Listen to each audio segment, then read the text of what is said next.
What's up guys, this is Darkbblue, a gamer who loves Souls-like games, looter games, and every game that involves build making. If you are near the Omen King when he's a mid combo, it's likely that he will use double dagger slashes next, which are very fast and thus hard to dodge. However, in the 2 clips right now, the Omen King does not use this attack, even though I'm so close. This is what you can do after you have understood interaction in Elden Ring, and what this video will be teaching you. Don't forget to like and subscribe. Now let's dive right into it. Do you really need to learn interaction? In my last video, I said that you can choose whatever gears you like in Elden Ring and don't have to stick to the few most powerful ones. Then, to turn the gears you like into peepable builds, you need 3 abilities, which are damage, stun, and interaction. See, interaction is the 3rd ability and the more advanced one of the 3. Compared to damage and stun abilities, interaction is harder to learn and in fact, not necessary if you just want to beat the game. Therefore, if you feel the first abilities can already bring you enough fun and make your game experience satisfying enough, you don't need to learn interaction for now. Yet, if you wish to make the entire combat, including the sections where enemies are attacking, controllable by you, interaction is what you need. Well, if you are keeping watching, I suppose you want to learn interaction. So let's start. The core concept of interaction is very short. How you behave influences how enemies behave. But there's a lot more to cover if you want to truly understand this statement. Let's begin with how exactly does how you behave influence how enemies behave. For some players, maybe they haven't even realized this fact. Don't worry, let's see an example. I guess you have tried to drink from your flasks before a Crucible Knight. Once you do it, the Crucible Knight immediately attacks you. And guess what? If you don't drink from your flasks, the Crucible Knight won't do such a thing and his attack will be less aggressive. So this is an example showing that how you behave influences how enemies behave. Well, the only problem is that its outcome is not good for us, but this will be fixed later. At present, our focus should be categorizing such behaviors. I put them into 3 categories. Number 1 is special moves that triggers when combat starts and when enemies reach certain HP percentage. For example, Radon will use Crackblade when reaching 3/4 HP and use the Falling Star attack at half HP. You deal enough damage and enemies do this move, so this is how you behave influencing how enemies behave. You can make use of such behaviors in a similar way to how you exploit stun animations, and they are totally predictable. They are very important if you want to make combats easier and design generalizable strategies.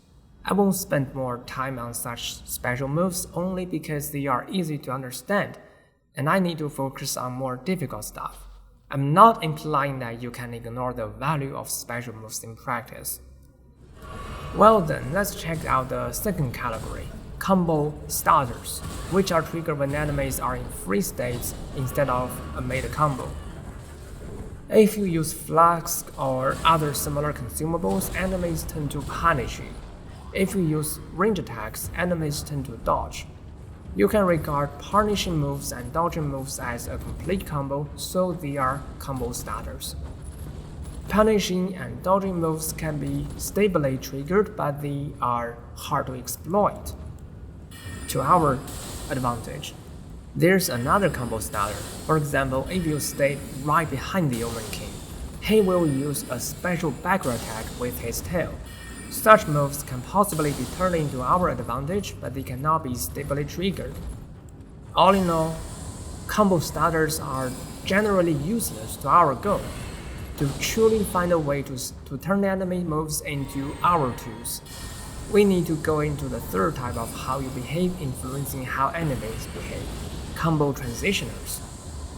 In Elden Ring, bosses usually perform very long combos, and a prefix combo can transition into different follow-up combos, and what exact follow-up combo will be chosen is mainly determined by your relative position to the boss.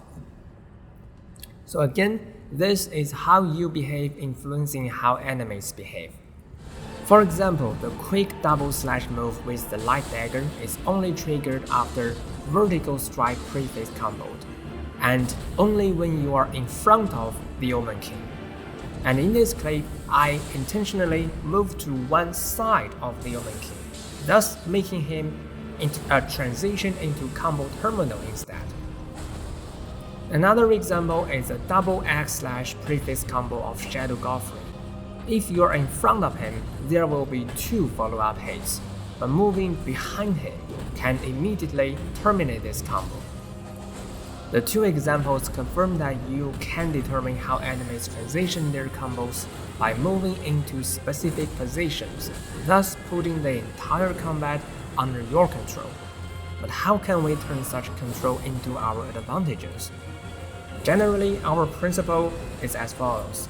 If one combo prefix can transition into some advantageous follow-up combos, allure the boss to do these follow-up combos. Otherwise, for a combo prefix that can in no means transition into advantageous follow-up combos, try to allure it into early termination. Now I guess you might want to ask, how could an attack from enemies ever be called advantageous?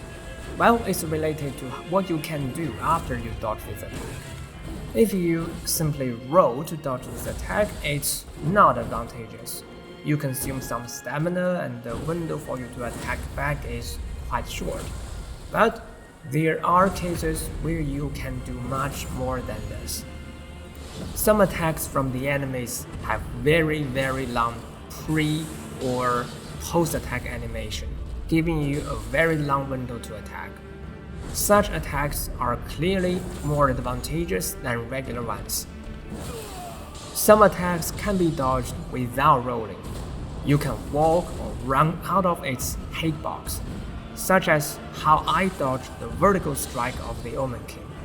This allows you to consume less stamina and start to attack earlier, so enemy attacks that can be dodged in this way are advantageous. Some attacks only hit those who stand on the ground, so you can jump to dodge. By jumping, you can directly follow up a jump attack. Or you can choose to use some skills that inherently make you rise from the ground, such as Storm Assault, to dodge and attack simultaneously. Apparently, such attacks are advantageous. There are also attacks that can be dodged if you stay in low stance, such as when crouching or using certain attacks like Giant Hunt. You can attack and dodge at the same time, similarly to the previously discussed attacks. The concept of advantageous attacks can be extended even further. Maybe some attacks of a boss are easier for you to parry than other moves. Maybe you want to use guard counter, then attacks that consume less of your stamina are advantageous. You can name much more than this, I believe.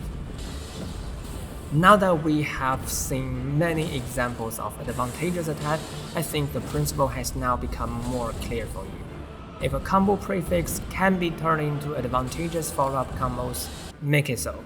Otherwise, if a combo prefix is in no means advantageous, make a shot stop early.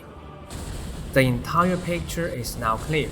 Since everyone favors different weapons, you will want to explore your own interaction strategy for your weapons. Let me showcase how I do it as examples. The first example is about Shadow Godfrey. I know his representative Storm attack can be dodged with jumping, and I have dual curve swords in my weapon pool, so I decide to explore an interaction strategy based on this condition. Besides the Storm attack, Godfrey's another advantageous attack is slow double slash with spark effect, which can be dodged without rolling. This attack can be transitioned into from multiple prefix combos as long as I stay in front of Godfrey. So this is what I intend to do. Another attack worth mentioning is his quick double slash. If I directly move behind him, this combo terminates early. But in this way, it's not advantageous. In contrast, I decide to intentionally stay in front of Godfrey to make him attack once more. This additional attack cannot hit me as long as I'm behind him, allowing me to do a dash attack without dodging. This example clearly shows that you don't always make combos stop early. If one combo can transition into more advantageous combos, allure the specific transition is better than making it stop. Then the second example aims to show you an important factor in practice that won't be noticed if we only discuss theoretically. So it's about the Omen King. Two pieces of background information you need to know. The light sword attack is advantageous, but to exploit it, I need to dodge forward. Many of the other attacks are not advantageous, and I can dodge backward to make them stop early. According to our principle, I should deal with these attacks differently, right? But in fact, it's hard to tell these attacks apart, as they are so quick. I mistakenly dodge backward even when the attack is the light sword one. I further find that even if I choose to dodge forward given the other attacks, they won't turn into dangerous moves that cannot be dodged. The only loss I suffer if I change from backward dodging to forward dodging is that I need to, spend more time watching the Omen King dancing. In return, I don't have to spend much time practicing to tell different attacks apart. At last, I decide to dodge forward given any quick attack. While dodging, I have enough time to notice that if this attack is the light sword attack, I'm prepared for its follow-up combos. This example shows that your actual reaction time is also an important factor in practice. Don't make interaction strategies that are beyond your own reaction capability as a human, even if they might look more advantageous or even elegant in theory. Now this video is near recent. You have learned the fact that you can influence how enemies behave by how you behave, and how to turn this fact into practical interaction strategies. Your new knowledge gives you the possibility to dig more unique fun out of Elden Ring. Now give it a try, you will better enjoy your time. If you like my story or want to join me into depth, remember to like and subscribe. Thanks for watching, see you around.